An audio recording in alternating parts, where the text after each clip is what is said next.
का खालसा वाहिगुरु जी की फतेह। सतनाम श्री वाहिगुरु साहिब जीओ।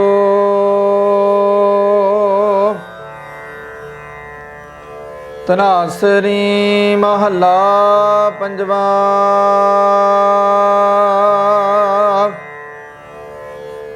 बड़े बड़े राजन आर भूमन ताकि तृसन ना बूझी।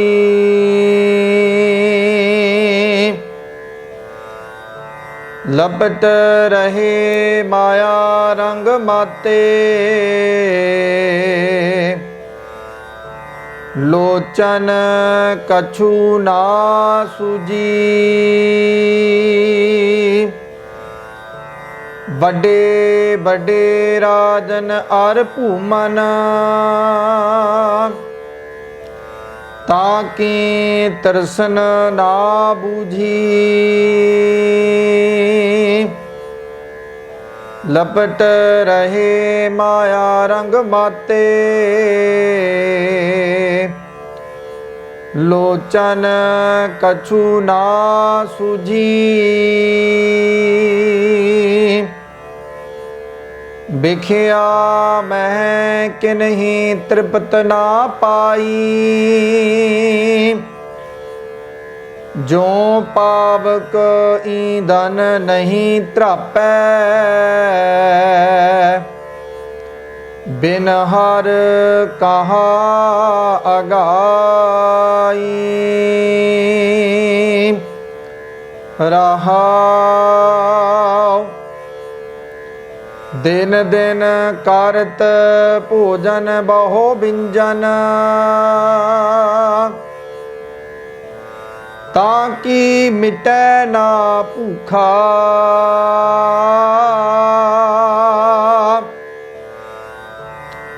उदम करे स्वान की न्याई चारे कुंटा कुखा।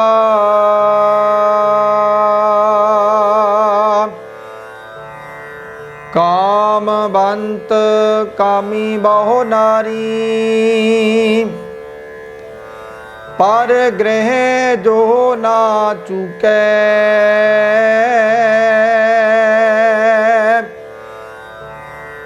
दिन प्रेत करे करे पछतापै सोग लोभ मोह सुकै।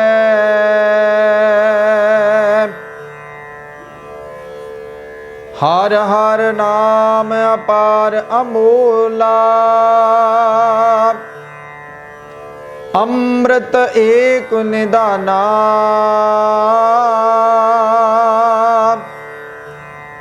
शोक सहज आनंद संतन कै नानक गुर ते जाना।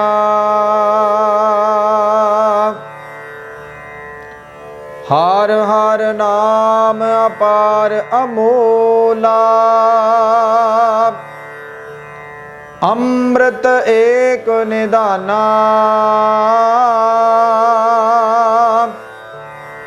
सुख सहज आनंद संतन कै नानक गुर ते जाना।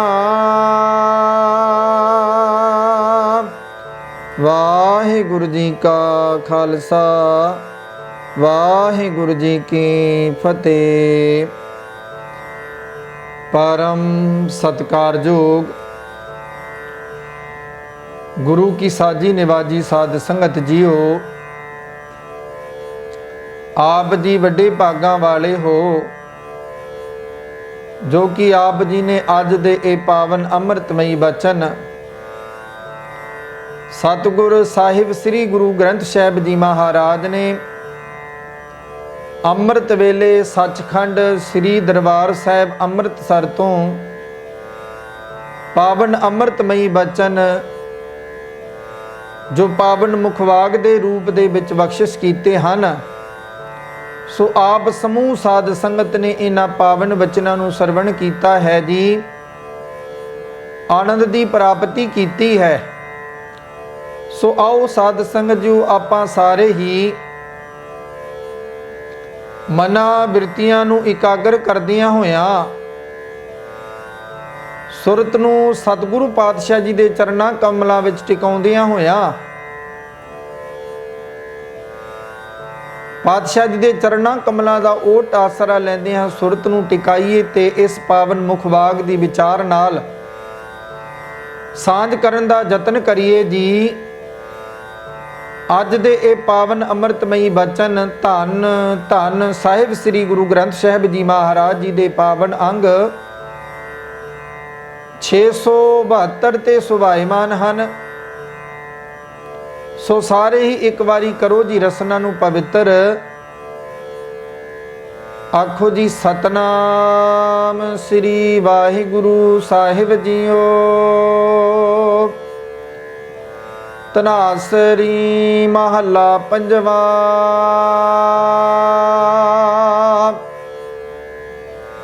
ਵੱਡੇ ਵੱਡੇ ਰਾਜਨ ਅਰ ਭੂਮਨ ਤਾਕੀ ਤਿਰਸਨ ਨਾ ਬੂਝੀ।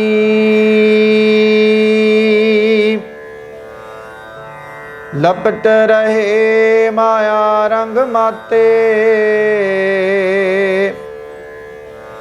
ਲੋਚਨ ਕਛੂ ਨਾ ਸੂਝੀ। ਰਾਗ ਧਨਾਸਰੀ ਦੇ ਵਿੱਚ ਪੰਚਮ ਗੁਰੂ ਨਾਨਕ ਸਾਹਿਬ ਸ੍ਰੀ ਗੁਰੂ ਅਰਜਨ ਦੇਵ ਜੀ ਮਹਾਰਾਜ ਜੀ ਦੇ ਪਾਵਨ ਮੁਖਾਰਬਿੰਦ ਤੋਂ ਇਹ ਪਾਵਨ ਅੰਮ੍ਰਿਤਮਈ ਬਚਨ ਉਚਾਰਨ ਕਰਦਿਆਂ ਹੋਇਆਂ ਸਾਨੂੰ ਉਪਦੇਸ਼ ਰਾਹੀਂ ਸਮਝਾਵਣਾ ਕਰਦੇ ਹਨ। ਵੱਡੇ ਵੱਡੇ ਰਾਜਨ ਅਰ ਭੂਮਨ ਤਾਂ ਕਿ ਤ੍ਰਿਸ਼ਨ ਨਾ ਬੂਝੀ। ਲਪਟ ਰਹੇ ਮਾਇਆ ਰੰਗ ਮਾਤੇ ਲੋਚਨ ਕਛੂ ਨਾ ਸੂਝੀ। ਹੇ ਭਾਈ, ਦੁਨੀਆ ਵਿੱਚ ਵੱਡੇ ਵੱਡੇ ਰਾਜੇ ਹਨ ਅਤੇ ਵੱਡੇ ਵੱਡੇ ਰਾਜੇ ਹੋਏ ਵੀ ਹਨ। ਵੱਡੇ ਵੱਡੇ ਜ਼ਮੀਂਦਾਰ ਹਨ ਤੇ ਵੱਡੇ ਵੱਡੇ ਜ਼ਮੀਂਦਾਰ ਸਾਹੂਕਾਰ ਹੋਏ ਵੀ ਹਨ। ਮਾਇਆ ਵੱਲੋਂ ਉਹਨਾਂ ਦੀ ਤ੍ਰਿਸ਼ਨਾ ਕਦੇ ਵੀ ਨਹੀਂ ਮੁੱਕਦੀ। ਉਹ ਮਾਇਆ ਦੇ ਕੋਤਕਾਂ ਵਿੱਚ ਮਸਤ ਰਹਿੰਦੇ ਹਨ, ਮਾਇਆ ਨਾਲ ਚਿੰਬੜੇ ਰਹਿੰਦੇ ਹਨ।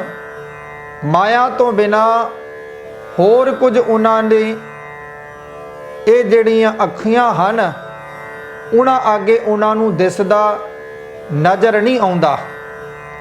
ਵੱਡੇ ਵੱਡੇ ਰਾਜਨ ਅਰ ਭੂਮਨ ਤਾਂ ਕਿ ਤ੍ਰਿਸ਼ਨ ਨਾ ਬੂਝੀ। ਲਿਪਟ ਰਹੇ ਮਾਇਆ ਰੰਗ ਮਾਤੇ ਲੋਚਨ ਕਛੂ ਨਾ ਸੂਝੀ। ਸੋ ਭਾਈ ਗੁਰੂ ਪਾਤਸ਼ਾਹ ਜੀ ਨੇ ਇੱਥੇ ਸਪਸ਼ਟ ਕਰ ਦਿੱਤਾ ਹੈ ਕਿ ਜਿੰਨੇ ਵੀ ਰਾਜੇ ਸਨ, ਜ਼ਮੀਂਦਾਰ ਸਨ, ਉਹਨਾਂ ਦੀ ਕਦੇ ਵੀ ਇਹ ਮਾਇਆ ਦੀ ਤ੍ਰਿਸ਼ਨਾ ਨਹੀਂ ਮੁੱਕਦੀ। जोगी जति ब्रह्मचारी बड़े बड़े छत्रधारी छत्र ही की छाया कई कोस लो चलत है। भाई जिन्ने भी बड़े बड़े राजे जोगी सूरवीर होए हन सारे ही माया नाल चिंबड़े रहे हन। वो माया दे मुंह तो कदे भी नहीं बच सके। सो इत्थे गुरु पातशाह जी सानू समझा रहे ने भाई जे असी माया तो बचना चाहुंदे हां ते फिर सानू गुरु दी साध संगत विच आउणा पवेगा। सतगुरु गुरु ग्रंथ साहिब महाराज जी दे जो पावन अमृतमयी बचन जो बाणी सानू उपदेश विच समझाउंदी है, जे असल विच असी अपने जीवन नू बाणी दे मुताबिक जिउणा करिए, बाणी जो सानू उपदेश देंदी है उस दे मुताबिक अपने जीवन नू ढालना शुरू कर दईए ਤੇ ਪਾਤਸ਼ਾਹ ਫਰਮਾਨ ਕਰਦੇ ਨੇ ਇਹ ਜਿਹੜੀ ਮਾਇਆ ਦੀ ਤ੍ਰਿਸ਼ਨਾ ਹੈ, ਅਗਨ ਹੈ, ਇਹ ਫਿਰ ਉਹਨਾਂ ਦਾ, ਭਗਤਾਂ ਦਾ, ਗੁਰੂ ਦੇ ਪਿਆਰ ਵਾਲੇ ਗੁਰਸਿੱਖਾਂ ਦੇ ਇਹ ਮਾਇਆ ਦੀ ਤਪਸ ਨੇੜੇ ਵੀ ਨਹੀਂ ਆਉਂਦੀ, ਕਿਉਂਕਿ ਉਹ ਹਰ ਵੇਲੇ ਗੁਰੂ ਸ਼ਬਦ ਨਾਲ ਜੁੜੇ ਰਹਿੰਦੇ ਹਨ। ਉਹਨਾਂ ਦਾ ਜਿਹੜਾ ਮਨ ਹੈ ਉਹ ਹਰ ਵੇਲੇ ਨਿਮਰਤਾ ਵਿੱਚ ਰਹਿੰਦਾ ਹੈ। ਸੋ ਗੁਰੂ ਪਾਤਸ਼ਾਹ ਜੀ ਨੇ ਸਾਨੂੰ ਇਹ ਸਮਝਾਇਆ ਹੈ, ਭਾਈ ਅਸੀਂ ਮਨ ਨੂੰ ਨੀਵਾਂ ਕਰਕੇ ਤੇ ਇਸ ਆਤਮਾ ਨੂੰ ਉੱਚੀਆਂ ਕਰਨਾ ਹੈ। ਕਿਵੇਂ? ਗੁਰੂ ਸ਼ਬਦ ਦੇ ਰਾਹੀਂ। ਵਿਖਿਆ ਮੈਂ ਕਿ ਨਹੀਂ ਤ੍ਰਿਪਤ ਨਾ ਪਾਈ, ਜਿਉ ਪਾਵਕ ਈਂਧਨ ਨਹੀਂ ਧਰਾਪੈ, ਬਿਨ ਹਰ ਕਹਾ ਆਗਾਈ। ਪਾਵਨ ਮੁਖਵਾਕ ਦੀਆਂ ਇਹ ਰਾਹੋ ਦੀਆਂ ਤੁਕਾਂ ਹਨ। ਇਸ ਪਾਵਨ ਮੁਖਵਾਕ ਦਾ ਕੇਂਦਰੀ ਭਾਵ ਹੈ, ਵਿਖਿਆ ਮੈਂ ਕਿ ਨਹੀਂ ਤ੍ਰਿਪਤ ਨਾ ਪਾਈ, ਜਿਉ ਪਾਵਕ ਈਂਧਨ ਨਹੀਂ ਧਰਾਪੈ, ਬਿਨ ਹਰ ਕਹਾਂ ਆਗਾਈ। ਹੇ ਭਾਈ, ਮਾਇਆ ਦੇ ਮੋਹ ਵਿੱਚ ਫਸੇ ਰਹਿ ਕੇ ਕਿਸੇ ਮਨੁੱਖ ਨੇ ਮਾਇਆ ਵੱਲੋਂ ਰਾਜ ਪ੍ਰਾਪਤ ਨਹੀਂ ਕੀਤੀ। ਜੇ ਕਿਸੇ ਕੋਲ ਕਰੋੜ ਹੈ ਤੇ ਉਹ 2 ਕਰੋੜ ਦੀ ਲਾਲਸਾ ਰੱਖਦਾ ਹੈ, ਉਸ ਦੀ ਕਦੇ ਵੀ ਜਿਹੜੀ ਮਾਇਆ ਦੀ ਤ੍ਰਿਸ਼ਨਾ ਹੈ ਨਾ, ਉਹ ਅੱਗੇ ਕਦੇ ਖਤਮ ਨਹੀਂ ਹੁੰਦੀ। ਤ੍ਰਿਸ਼ਨਾ ਉਸ ਦੀ ਜਿਹੜੀ ਹੈ ਵੱਧਦੀ ਜਾਂਦੀ ਹੈ। ਪਾਤਸ਼ਾਹ ਜੀ ਫਰਮਾਨ ਕਰਦੇ ਨੇ, ਤ੍ਰਿਸ਼ਨਾ ਬਿਰਲੇ ਕੀ ਬੂਝੀ ਹੈ। ਇਹ ਜਿਹੜੀ ਮਾਇਆ ਦੀ ਤ੍ਰਿਸ਼ਨਾ ਹੈ ਨਾ, ਇਹ ਬਿਰਲਿਆਂ ਦੀ ਹੀ ਬੁਝਦੀ ਹੈ। ਨਹੀਂ ਤੇ ਸਾਧ ਸੰਗਤ ਜੋ ਮਾਇਆ ਦੇ ਮੋਹ ਵਿੱਚ ਫਸੇ ਰਹਿ ਕੇ ਕਿਸੇ ਵੀ ਮਨੁੱਖ ਨੇ ਮਾਇਆ ਵੱਲੋਂ ਰੱਜ ਪ੍ਰਾਪਤ ਨਹੀਂ ਕੀਤਾ। ਜਿਵੇਂ ਅੱਗ ਬਾਲਣ ਨਾਲ ਨਹੀਂ ਰੱਜਦੀ, ਜਿਸ ਤਰ੍ਹਾਂ ਅੱਗ ਬਲਦੀ ਹੋਵੇ, ਅਸੀਂ ਉਸ ਤੇ ਬਾਲਣ ਪਾਈ ਜਾਈਏ, ਲੱਕੜਾਂ ਸਿੱਟੀ ਜਾਈਏ, ਉਹ ਉਸ ਨੂੰ ਖਤਮ ਕਰਦੀ ਜਾਂਦੀ ਹੈ, ਸੁਆਹ ਬਣਾਉਂਦੀ ਜਾਂਦੀ ਹੈ। ਇਸੇ ਤਰ੍ਹਾਂ ਪਾਤਸ਼ਾਹ ਜੀ ਫਰਮਾਨ ਕਰਦੇ ਨੇ, ਭਲਿਆ ਤੇਰੇ ਹਿਰਦੇ ਰੂਪੀ ਘਰ ਨੂੰ ਵੀ ਇਹ ਦਿਨੋਂ ਦਿਨੀ ਖਤਮ ਕਰਦੀ ਜਾਂਦੀ ਹੈ, ਤੈਨੂੰ ਆਪਣੇ ਮੋਹ ਵਿੱਚ ਕਰਦੀ ਜਾਂਦੀ ਹੈ। ਜਿਵੇਂ ਬਾਣੀ ਦਾ ਕਥਨ ਹੈ, ਮਾਇਆ ਹੋਈ ਨਾਗਣੀ ਜਗਤ ਰਹੀ ਲਪਟਾਏ, ਜੋ ਇਸ ਕੀ ਸੇਵਾ ਕਰੇ ਤਿਸ ਹੀ ਕੋ ਫਿਰ ਖਾਏ। ਭਾਈ ਜਿਹੜੇ ਮਾਇਆ ਵਿੱਚ ਗਲਤਾਨ ਹੋ ਜਾਂਦੇ ਹਨ, ਫਿਰ ਮਾਇਆ ਉਹਨਾਂ ਨੂੰ ਹੀ ਡਸ ਲੈਂਦੀ ਹੈ। ਇਹ ਇਸ ਤਰ੍ਹਾਂ ਦੀ ਮਾਇਆ ਹੈ। ਇਸ ਤੋਂ ਗੁਰਮੁਖੀ ਹੀ ਜਨ ਬਚ ਸਕਦੇ ਹਨ। ਗੁਰੂ ਦੀ ਓਟ ਆਸਰਾ ਲੈ ਕੇ ਇਸ ਮਾਇਆ ਤੋਂ ਬਚਿਆ ਜਾ ਸਕਦਾ ਹੈ। ਨਹੀਂ ਤੇ ਉਹ ਅਗਨੀ ਦੀ ਬਾਲਣ ਪਾਈ ਜਾਈਏ, ਕਦੇ ਵੀ ਉਹ ਰੱਜਦੀ ਨਹੀਂ। ਜਿੰਨਾ ਮਰਜ਼ੀ ਬਾਲਣ ਲੱਕੜਾਂ ਸਿੱਟੀ ਜਾਈਏ, ਉਸ ਨੂੰ ਸਾੜ ਕੇ ਸੁਆਹ ਕਰਦੀ ਜਾਂਦੀ ਹੈ।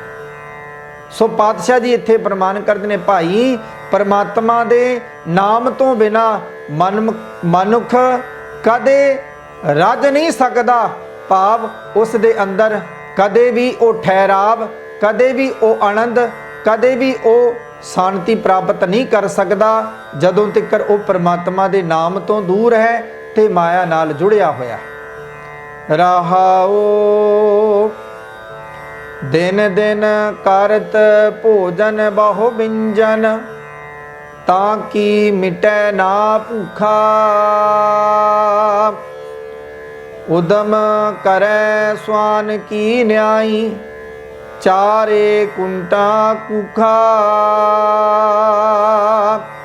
ਇੱਥੇ ਗੁਰੂ ਪਾਤਸ਼ਾਹ ਜੀ ਫਰਮਾਨ ਕਰਦੇ ਨੇ, ਭਾਈ ਦਿਨ ਦਿਨ ਕਰਤ ਭੋਜਨ ਬਹੁ ਵਿੰਜਨ, ਤਾਂ ਕੀ ਮਿਟੈ ਨਾ ਭੂਖਾ। ਉਦਮ ਕਰੈ ਸਵਾਨ ਕੀ ਨਾਈ, ਨਿਆਈ ਚਾਰੇ ਕੁੰਟਾ ਕੂਖਾ। ਹੇ ਭਾਈ, ਜਿਹੜਾ ਮਨੁੱਖ ਹਰ ਰੋਜ਼ ਸਵਾਦਲੇ ਖਾਣੇ ਖਾਂਦਾ ਹੈ, 36 ਪ੍ਰਕਾਰ ਦੇ ਭੋਜਨ ਛਕਦਾ ਹੈ, ਉਸ ਦੀ ਕਦੇ ਵੀ ਜਿਹੜੀ ਰਸਨਾ ਦੀ ਸਵਾਦ ਹੈ ਉਹ ਕਦੇ ਖਤਮ ਨਹੀਂ ਹੁੰਦਾ। ਉਸ ਦੀ ਕਦੇ ਵੀ ਸਵਾਦਲੇ ਭੋਜਨਾਂ ਦੀ ਜਿਹੜੀ ਭੁੱਖ ਹੈ ਉਹ ਕਦੇ ਨਹੀਂ ਮੁੱਕਦੀ। ਸਵਾਦਲੇ ਖਾਣ ਦੀ ਖਾਤਰ ਉਹ ਮਨੁੱਖ ਕੁੱਤੇ ਵਾਂਗ ਦੌੜ ਭੱਜ ਕਰਦਾ ਰਹਿੰਦਾ ਹੈ।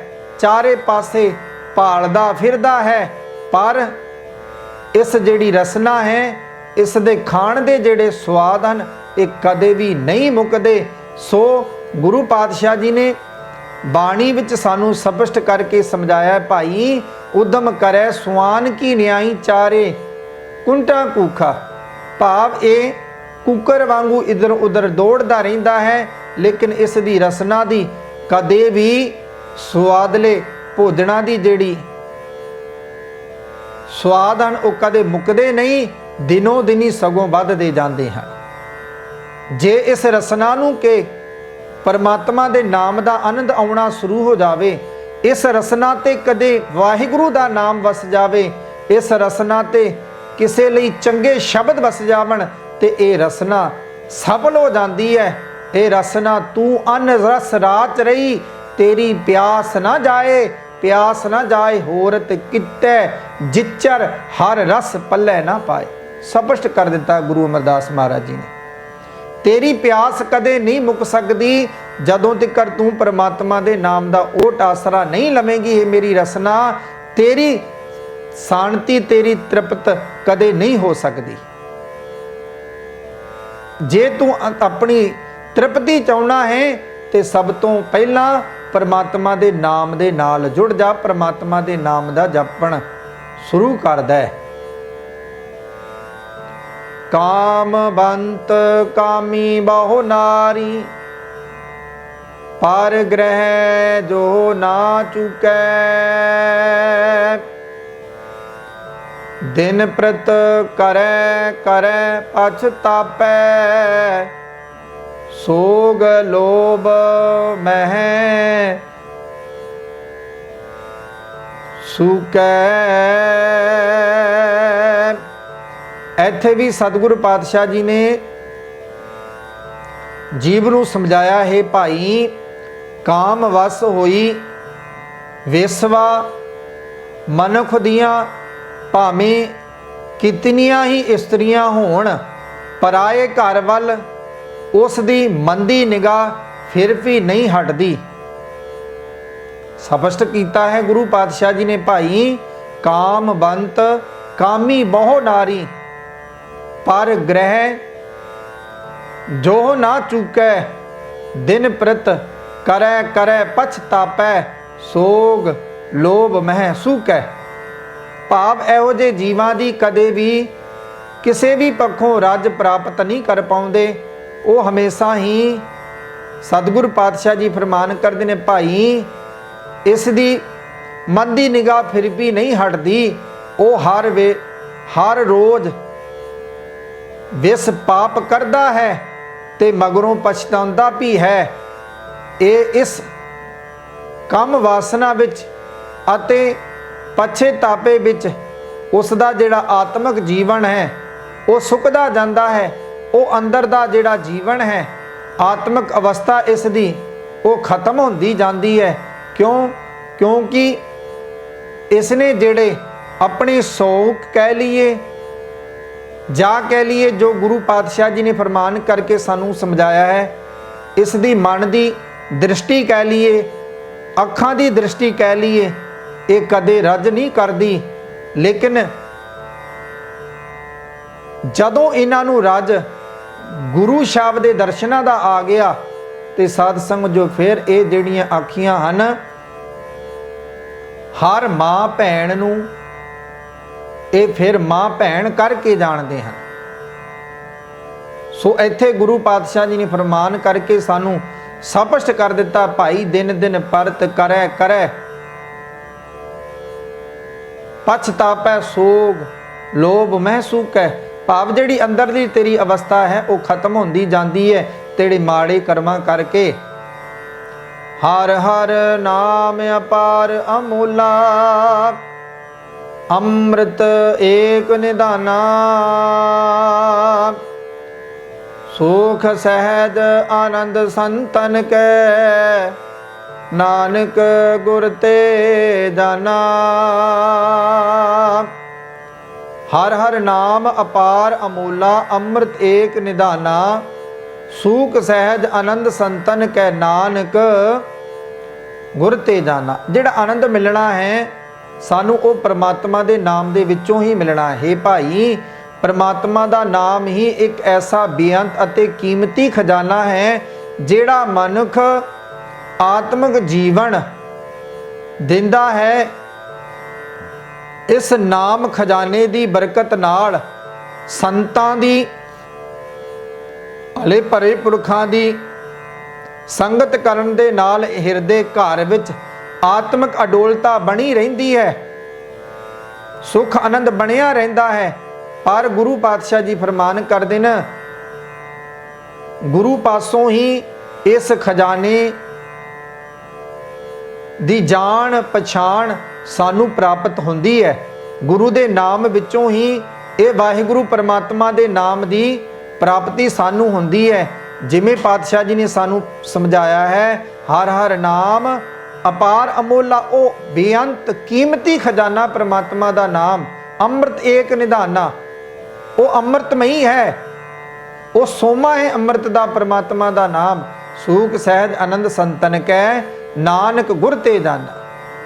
ਭਾਈ, ਜੇ ਤੂੰ ਅੰਦਰੋਂ ਸੁਖ ਆਨੰਦ ਮਾਣਨਾ ਚਾਹੁੰਦਾ ਹੈ ਤੇ ਫਿਰ ਸਾਧ ਸੰਗਤ ਵਿੱਚ ਆ, ਗੁਰੂ ਨਾਲ ਜੁੜਨ ਦਾ ਯਤਨ ਕਰ। ਜਦੋਂ ਗੁਰੂ ਨੇ ਬਾਹ ਫੜ ਲਈ ਤੇ ਫਿਰ ਤੇਰਾ ਜਿਹੜਾ ਜੀਵਨ ਹੈ ਇਹ ਸਫਲਾ ਹੋ ਜਾਣਾ ਹੈ। ਤੇਰੇ ਜੀਵਨ ਵਿੱਚ ਖੁਸ਼ੀਆਂ ਆ ਜਾਣਗੀਆਂ, ਤੇਰੇ ਜੀਵਨ ਵਿੱਚ ਆਨੰਦ ਬਣ ਜਾਵੇਗਾ। ਫਿਰ ਇਹ ਜਿਹੜੀ ਮਾਇਆ ਦੀ ਅਗਨ ਹੈ ਇਹ ਤੇਰੇ ਨੇੜੇ ਨਹੀਂ ਆ ਸਕਦੀ, ਮਾਇਆ ਦੀ ਤਪਸ, ਕਿਉਂਕਿ ਤੇਰੇ ਕੋਲ ਪ੍ਰਮਾਤਮਾ ਦੇ ਨਾਮ ਦਾ ਓਟ ਆਸਰਾ ਹੋਵੇਗਾ। ਸੋ ਸਾਧ ਸੰਗਤ ਜੋ ਦਾਸਾਂ ਪਾਸਿਓਂ ਅੱਜ ਦੇ ਪਾਵਨ ਮੁਖਵਾਕ ਦੀ ਵਿਚਾਰਾਂ ਕਰਦੇ ਹਾਂ, ਬੇਅੰਤ ਭੁੱਲਾਂ ਗਲਤੀਆਂ ਹੋ ਗਈਆਂ ਹੋਣਗੀਆਂ, ਆਪ ਜੀ ਜਾਣੀ ਜਾਣ ਹੋਈਆਂ ਭੁੱਲਾਂ ਗਲਤੀਆਂ ਦੀ ਖਿਮਾ ਬਖਸ਼ਿਸ਼ ਕਰਨੀ ਜੀ। ਬਾਣੀ ਗੁਰੂ ਦੀ ਹੈ, ਭੁੱਲਾਂ ਦੱਸਦੀਆਂ ਹਨ, ਭੁੱਲਾਂ ਦਾਸ ਦੀ ਝੋਲੀ ਪਾ ਦਿਓ ਜੀ, ਬਾਣੀ ਪੱਲੇ ਬੰਨ ਲਿਓ। ਜਿਸ ਕਿਸੇ ਮਾਈ ਭਾਈ ਨੇ ਕੋਈ ਵੀ ਦਾਸ ਨਾਲ ਸੁਝਾਵ ਕਰਨੇ ਹੋਣ, ਸਾਂਝ ਕਰਨੀ ਹੋਵੇ ਕਿਸੇ ਵੀ ਵਿਚਾਰ ਦੀ, ਤਾਂ ਆਪ ਜੀ ਦਾਸ ਨਾਲ ਕਰ ਸਕਦੇ ਹੋ। ਇਹ ਦਾਸ ਦਾ ਇੰਡੀਆ ਦਾ ਨੰਬਰ ਹੈ ਜੀ 87 50 10 63 75। ਸੋ ਸਾਧ ਸੰਗਤ ਜੋ ਅਸੀਂ ਗੁਰੂ ਵਾਲੇ ਬਣੀਏ, ਭਾਗਾ ਬੜਿਆ ਦਿਹਾੜਾ ਵਿਸਾਖੀ ਦਾ ਆ ਰਿਹਾ ਹੈ।